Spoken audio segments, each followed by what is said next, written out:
Bismillahirrahmanirrahim. Assalamualaikum warahmatullahi wabarakatuh. Salam sejahtera untuk kita semua.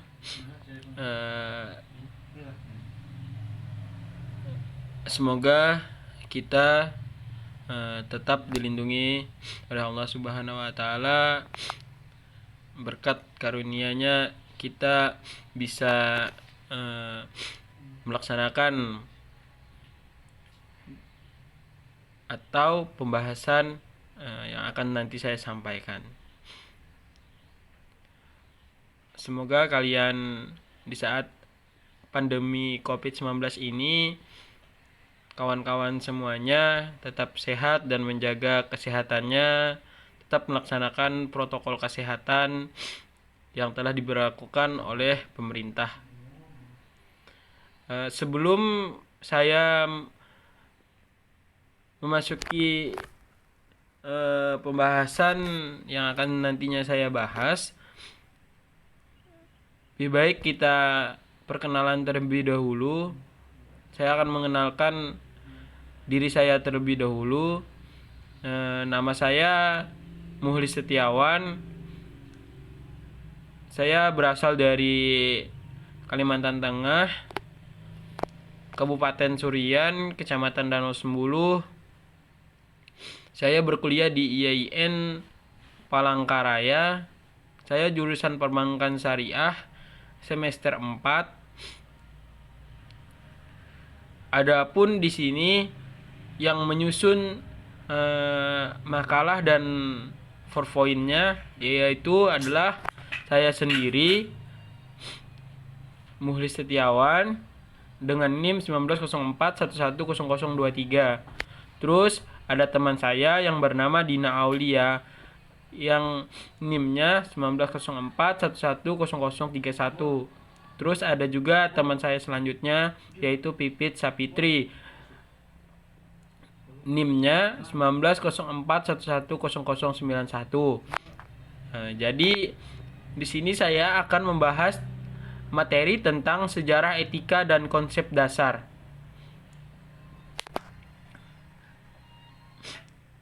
Tolong untuk teman-teman semuanya,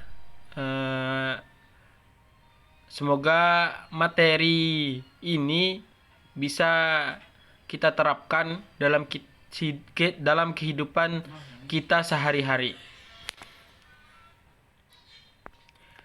Baik, kita langsung saja ke pembahasannya. Yang pertama itu ada sejarah etika secara umum dalam bisnis dan dalam Islam.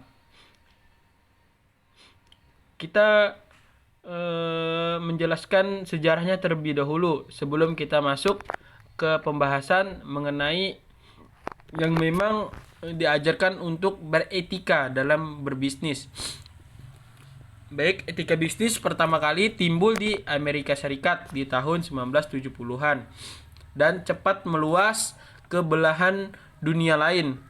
Berabad-abad lamanya ketika dibicarakan secara ilmiah, membahas mengenai masalah ekonomi dan bisnis sebagai salah satu topik penting untuk dikembangkan di zaman bisnis modern.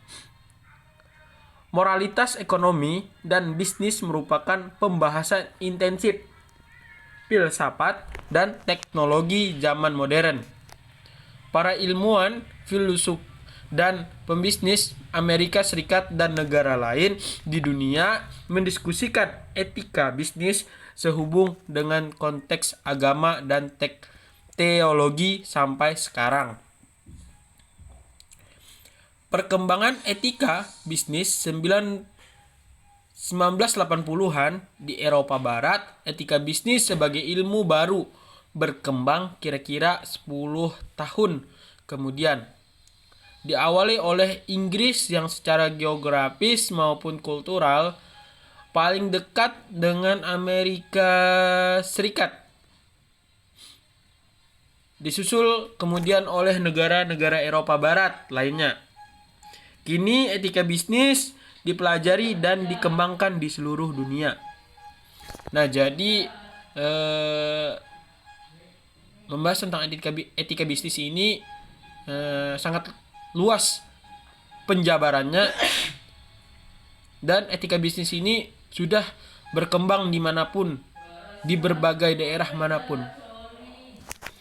Baik, selanjutnya kita akan membahas pengertian bisnis secara umum dalam bisnis dan dalam Islam. Nah, pengertian secara umum adalah sebagai suatu aktivitas yang dilakukan seseorang untuk memperoleh pendapatan atau penghasilan guna memenuhi kebutuhan hidupnya.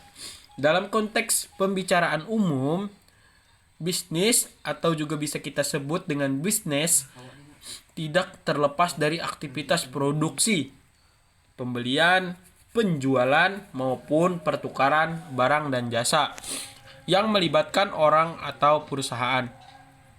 Aktivitas dalam bisnis pada umumnya punya tujuan menghasilkan laba untuk kelangsungan hidup serta mengumpulkan cukup dana bagi pelaksanaan kegiatan si pelaku bisnis atau bisnisman. Bisa kita sebut juga businessman. Itu sendiri Asmuni dan Siti Mujiatun bisnis syariah itu diterbitkannya pada Medan Perdana Publishing 2016 halaman 11. Itu saya mengutip. Saya melihat dan membaca. Mungkin selanjutnya kita akan membahas etika bisnis dalam Islam.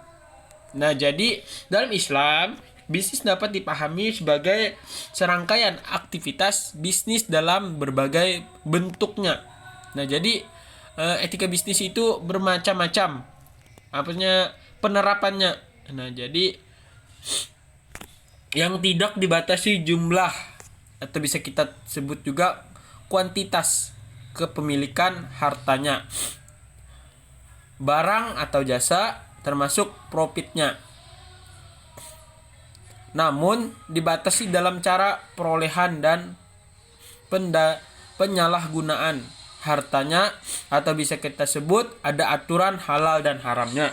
Nah, jadi dalam etika bisnis itu tidak sembarangan.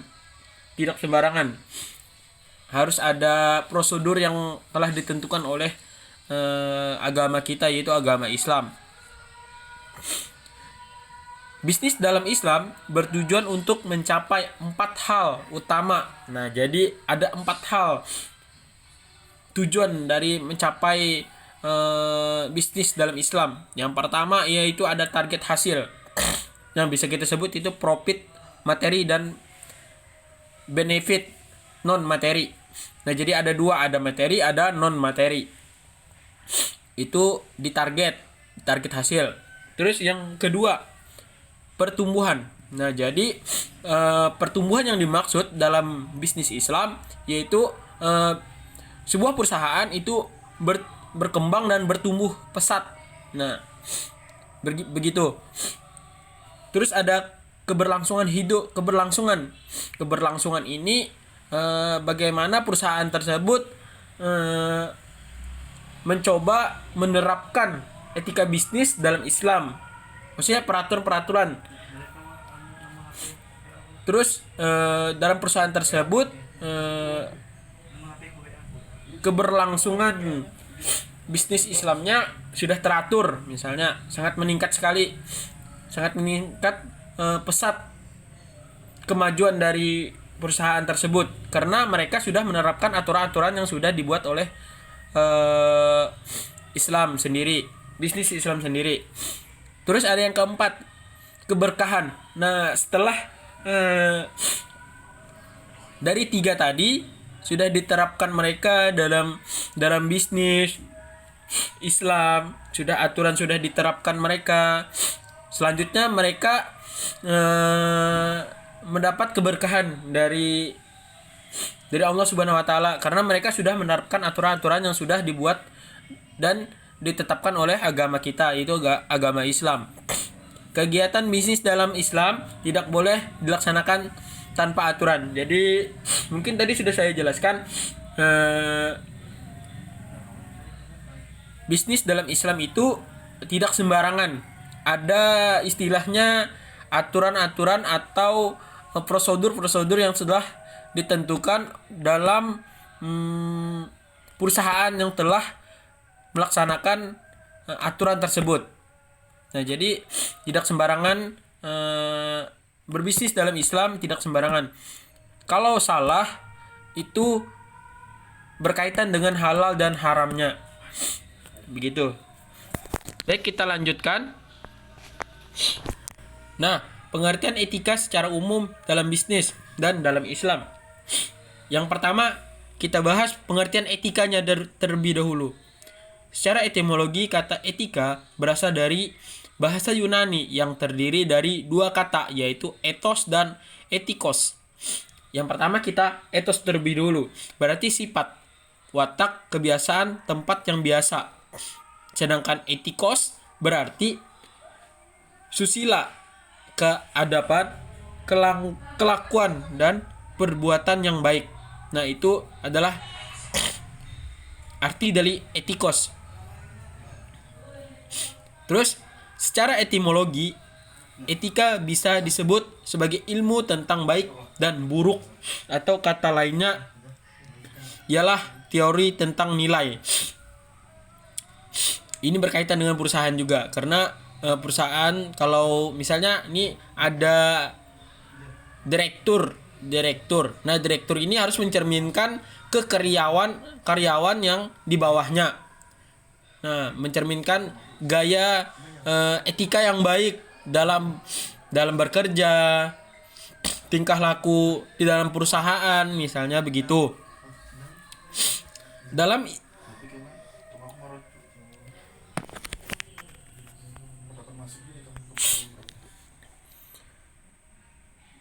Dalam Islam, teori nilai mengenal 5 kategori baik buruk, yaitu baik sekali, baik, netral, buruk, dan buruk sekali. Nah, jadi dari 5 kategori tersebut, kalau misalnya ada dalam perusahaan itu manajernya tidak baik, tidak netral, atau buruk, malah buruk sekali, itu akan berakibat fatal pada pegawainya atau karyawan. Terus yang kedua, kita menjelaskan pengertian etika dalam Islam. Secara etimologis, menurut Endang Safiuddin Asy'ari, etika berarti perbuatan dan ada sangkut pautnya dengan kata-kata khuliq atau khaliq, atau disebut dengan pencipta, dan makhluk. Nah, yang diciptakan. Akan tetapi ditemukan juga pengertian etika berasal dari kata jamak dalam bahasa Arab, akhlak. Kata mufaradnya adalah khulqu, yang berarti sajiah,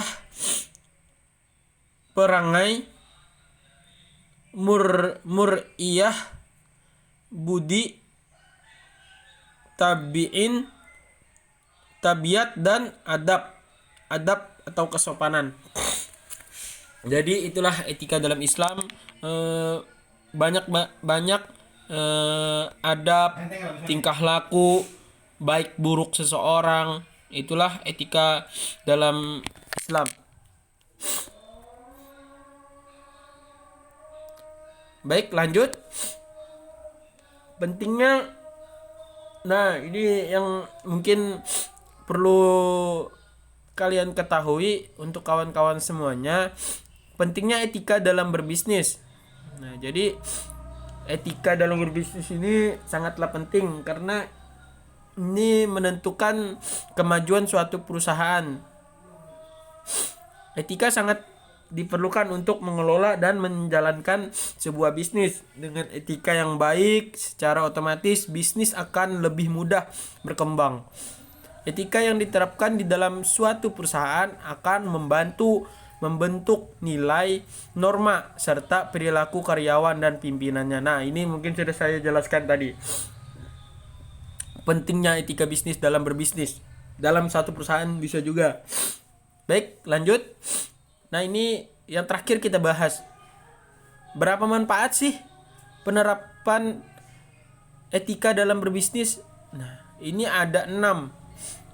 Yang pertama kita bahas terlebih dulu. Perusahaan jadi lebih terpercaya.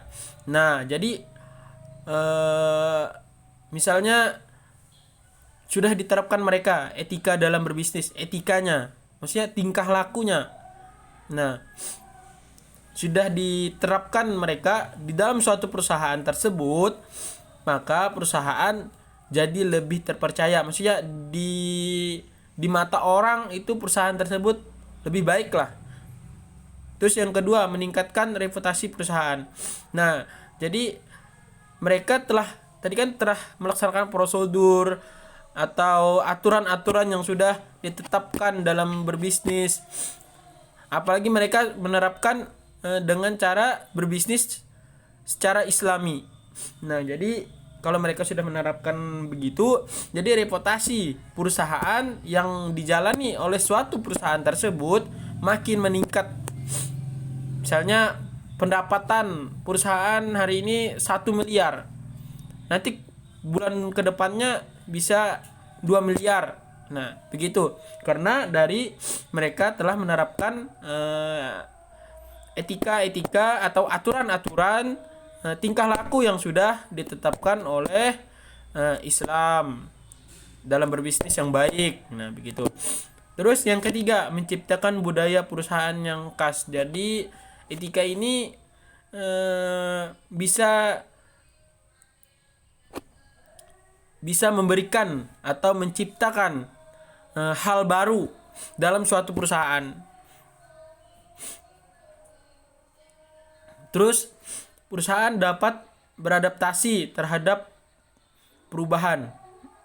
Nah, jadi perusahaan itu harus berkembang dan melihat teknologi-teknologi yang telah berkembang di zaman sekarang.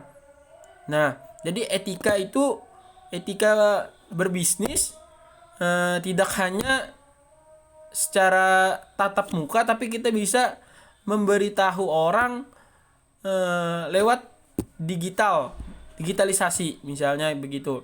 Karena pembisnis di zaman sekarang, apalagi kita lihat dari problem yang ada di Indonesia, misalnya ada pandemi nih. Jadi mereka berbisnis tidak lagi secara langsung, tapi dengan sosial media, misalnya dari Facebook, dari Instagram. Nah, mereka bisa berbisnis lewat itu sosial media. Nah, jadi perusahaan tidak hanya di situ-situ saja, maksudnya bisa beradaptasi dengan dunia luar, tidak hanya internal tapi harus ada eksternalnya, begitu loh. Terus lanjut, menumbuhkan produktivitas dan kerja tim. Nah, jadi tadi kan misalnya etika ini diterapkan di dalam suatu perusahaan nih. Dalam suatu perusahaan itu ada pemimpin. Nah, jadi pemimpin ini yang harusnya terlebih dahulu menerapkan etika. Nah, kepada suatu perusahaan tersebut, supaya kenapa diterapkannya etika? Supaya kerja karyawan atau kerja tim tetap solid dan saling kerjasamanya erat sekali. Jadi untuk kemajuan perusahaan itu tersebut. Terus selanjutnya, perlindungan dan jaminan aset. Nah, jadi perlindungan dan jaminan aset ini mungkin ditentukan oleh perusahaannya.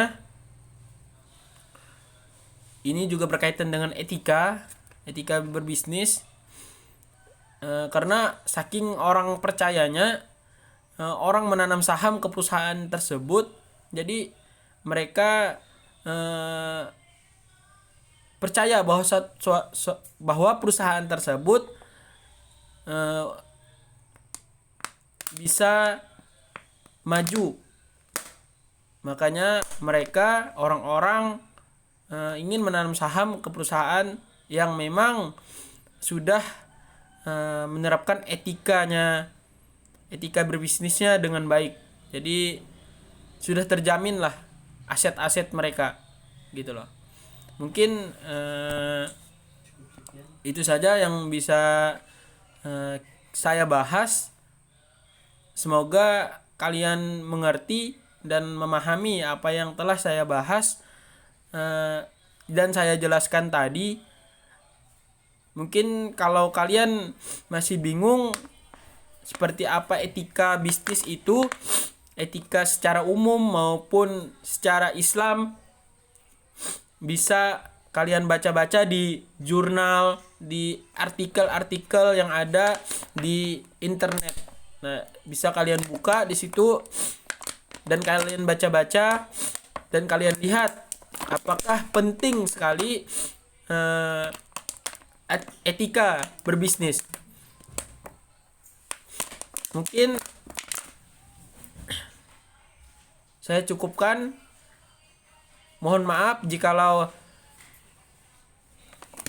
tidak jelas dalam pembicaraan tadi. Saya mohon maaf karena kebenaran datangnya dari Allah dan salahnya dari saya sendiri. Allahumma fi thoriq. Wassalamualaikum warahmatullahi wabarakatuh.